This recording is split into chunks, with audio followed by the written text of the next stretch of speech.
গাজা ও ইসরায়েলের সংঘাত দীর্ঘদিন ধরে চলমান একটি জটিল ও সংঘাতপূর্ণ ইস্যু, অন্যদিকে ইউক্রেন এবং রাশিয়ার। আর এরই মাঝে সারা বিশ্ব জুড়ে ছড়িয়ে পড়েছে যুদ্ধের তিক্ততা এবং বিষবাষ্প।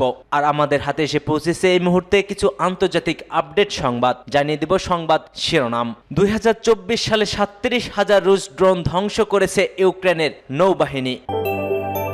এদিকে আল জাজিরা সম্প্রচার সাময়িকভাবে বন্ধ করে দিয়েছে ফিলিস্তিনি কর্তৃপক্ষ। কিন্তু কেন? জানিয়ে দিচ্ছি। এবার ট্রাম্পের হোটেলের সামনে সাইবার ট্রাকে বিস্ফোরণ, নিহত 1, আহত প্রায় 10। অন্যদিকে পারমাণবিক স্থাপনা নিয়ে ভারত এবং পাকিস্তানের মধ্যে বৈঠক।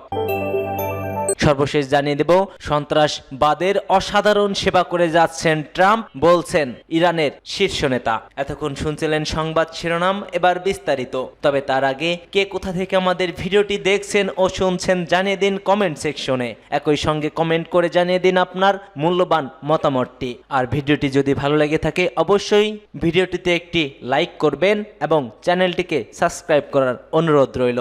আপনার একটি লাইক আমাদের কাজের ইন্সপিরেশন বাড়িয়ে তোলে, তাই অনুরোধ থাকবে ভিডিওটি দেখে ভালো লাগলে অবশ্যই একটি লাইক করে যাবেন।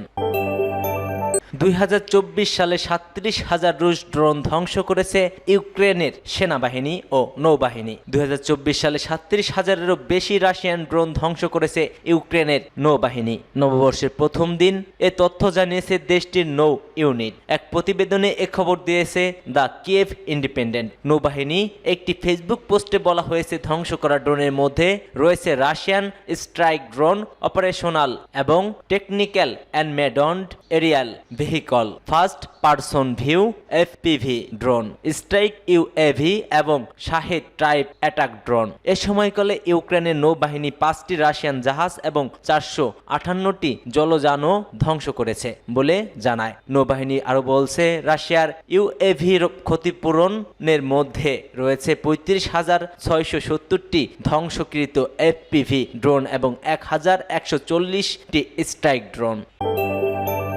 আল জাজিরা সম্প্রচার সামরিকভাবে বন্ধ করল ফিলিস্তিনি কর্তৃপক্ষ।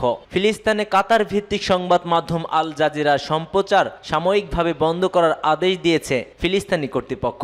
উস্কানিমূলক কন্টেন্ট প্রচারের অভিযোগে এ আদেশ দেওয়া হয়। ফাতাহা নিয়ন্ত্রিত পশ্চিম তীরের বার্তা সংস্থা ওয়াফার খবরে বলা হয়, সংস্কৃতি, স্বরাষ্ট্র ও যোগাযোগ মন্ত্রণালয়ের সমন্বয়ে গঠিত বিশেষ মন্ত্রী কমিটি ফিলিস্তিনে আল জাজিরা চ্যানেল সম্প্রচার ও এর কার্যকলাপের সব কার্যক্রম স্থগিত করার সিদ্ধান্ত নিয়েছে। প্রতিবেদনে আরো বলা হয়, ফিলিস্তিনের অভ্যন্তরীণ বিষয়ে উস্কানিমূলক কন্টেন্ট ও প্রতিবেদন সম্প্রচার করার কারণে আল জাজিরার বিরুদ্ধে এই সিদ্ধান্ত নেওয়া হয়েছে। এ বিষয়ে আল জাজিরার সঙ্গে যোগাযোগ করেছে এএফপি। সংবাদ মাধ্যমটি নিশ্চিত করেছে, তারা রামাল্লায় তাদের কার্যালয় বন্ধ রাখার একটি নির্দেশনা পেয়েছে। আল জাজিরার কিছু ছবি প্রচার করা হয়। এসব ছবি দেখে মনে হচ্ছে ফিলিস্তিনের নিরাপত্তা কর্মকর্তারা রামাল্লায় আল জাজিরার কার্যালয়ে ঢুকেছেন ও সম্প্রচার বন্ধের আদেশ হস্তান্তর করেছেন। তবে ফিলিস্তিনি কর্তৃপক্ষে এই পদক্ষেপ নিয়ে এখন পর্যন্ত আল জাজিরার পক্ষ থেকে কোনো প্রতিক্রিয়া জানানো হয়নি।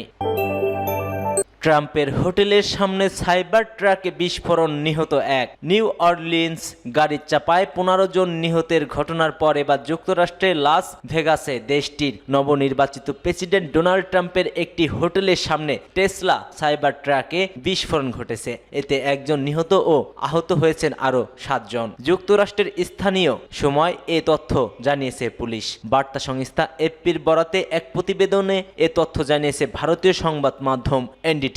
লাস ভেগাসের শেরিফ কেভিন ম্যাকমাহালি সাংবাদিকদের বলেন, বড় ধরনের বিস্ফোরণের আগে বৈদ্যুতিক গাড়িটি ট্রাম্প ইন্টারন্যাশনাল হোটেলের কাছের প্রবেশ পথ পর্যন্ত চলে যায়। ভিডিও ফুটেজে দেখা গেছে, হোটেলের প্রবেশ পথে সাইবার ট্রাকটিতে দাউ দাউ করে আগুন ধরে যাওয়ার আগে সেটিতে ছোট বিস্ফোরণ ঘটে। ম্যাকমাহালি জানান, সাইবার ট্রাকের ভেতরে 1 জন মৃত ব্যক্তি ছিলেন এবং 7 জন সামান্য আঘাত পেয়েছেন। এদিকে এক্সে দেওয়া এক পোস্টে টেসলার প্রধান ইলন মাস্ক দাবি করছেন, বিস্ফোরণটি খুব বড় আতশবাজি কিংবা ভাড়া করা সাইবার ট্রাকটিতে বহন করা একটি বোমা থেকে সৃষ্টি। এটি গাড়ির সঙ্গে সম্পর্কিত নয় বলেও দাবি করেন তিনি।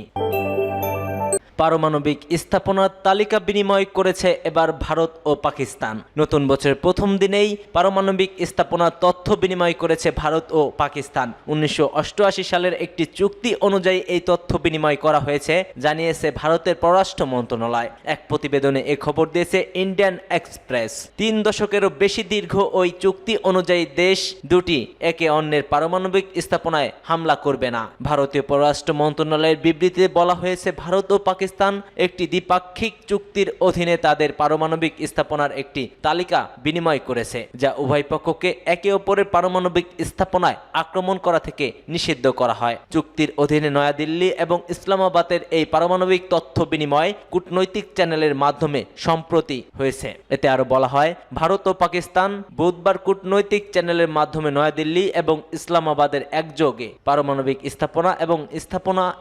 স্থাপনাগুলোর বিরুদ্ধে আক্রমণ নিষিদ্ধ করার চুক্তির আওতায় পরমাণু স্থাপনা এবং স্থাপনাগুলোর তালিকা বিনিময় করেছে।